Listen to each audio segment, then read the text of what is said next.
दोस्तों, कांग्रेस के नेता राहुल गांधी जिस डर से बार बार बचने की कोशिश कर रहे थे, आखिर वही उनके सामने आ खड़ा हुआ।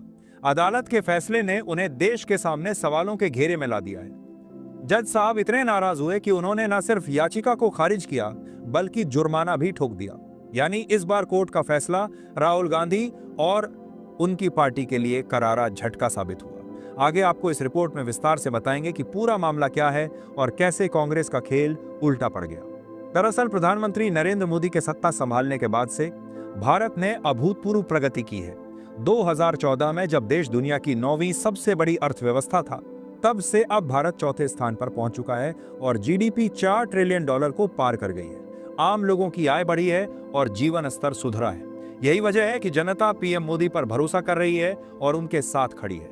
इस बीच कांग्रेस के पास सरकार पर हमला बोलने के लिए कोई ठोस मुद्दा नहीं बचा, इसलिए विपक्ष ने वोट चोरी की कहानी गढ़नी शुरू की। लेकिन अब खुद कोर्ट ने इस प्रोपेगेंडा पर पानी फेर दिया है। राहुल गांधी लगातार आरोप लगा रहे थे कि 2014 और उसके बाद के चुनावों में भाजपा ने वोटर लिस्ट में हेरफेर कर सत्ता हासिल की। लेकिन मद्रास हाईकोर्ट ने इस दावे को पूरी तरह खारिज कर दिया। इतना ही नहीं, जिस जनहित याचिका के आधार पर कांग्रेस यह मुद्दा उछाल रही थी, उसे न सिर्फ गलत ठहराया गया, बल्कि याचिकाकर्ता पर 1 लाख रुपए का जुर्माना भी लगाया गया। अदालत ने साफ शब्दों में कहा कि इस याचिका में कोई ठोस सबूत नहीं है, सिर्फ आरोप प्रत्यारोप और अफवाहों को आधार बनाया गया है। कोर्ट के फैसले से यह भी स्पष्ट हो गया कि राहुल गांधी हलफनामा क्यों नहीं देना चाहते, क्योंकि अगर वे अपने आरोपों को शपथ पत्र में बदलते और वे अदालत में गलत साबित हो जाते, तो खुद उनके खिलाफ कार्रवाई हो सकती थी। यही वजह है कि राहुल गांधी सीधे कोर्ट जाने से बचते रहे। इस मामले में याचिका वकील वी वेंकटा शिव कुमार ने दायर की थी, जिसमें चुनाव आयोग से राहुल गांधी के आरोपों पर जवाब मांगने की गुहार लगाई गई थी। लेकिन चीफ जस्टिस मनेंद्र मोहन श्रीवास्तव और जस्टिस जी अनुरुल मुरुगन की बेंच ने साफ कर दिया कि यह याचिका पूरी तरह से निराधार है और इसे जनहित का मुद्दा बताकर पेश करना गुमराह करने वाला कदम है।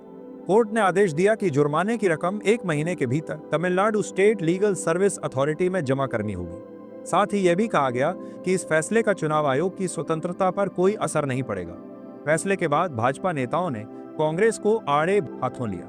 आईटी सेल प्रमुख अमित मालवीय ने कहा कि राहुल गांधी का पावर पॉइंट प्रेजेंटेशन विदेश में तैयार किया गया था, जिससे उसकी विश्वसनीयता पर ही सवाल उठते हैं। उन्होंने यह भी कहा कि अदालत ने याचिका को भ्रामक और सबूतों से खाली करार देकर साफ संदेश दिया है कि राजनीतिक लाभ के लिए चुनाव प्रक्रिया को बदनाम करना स्वीकार नहीं किया जाएगा।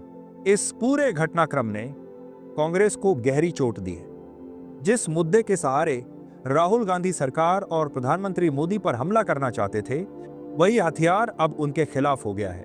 अदालत के फैसले के बाद कांग्रेस के पास न कोई ठोस सबूत बचा है और न ही वोट चोरी का नैरेटिव। अब यह साफ हो गया है कि विपक्ष का बनाया गया प्रपंच देश की जनता को गुमराह करने की एक असफल कोशिश भर था।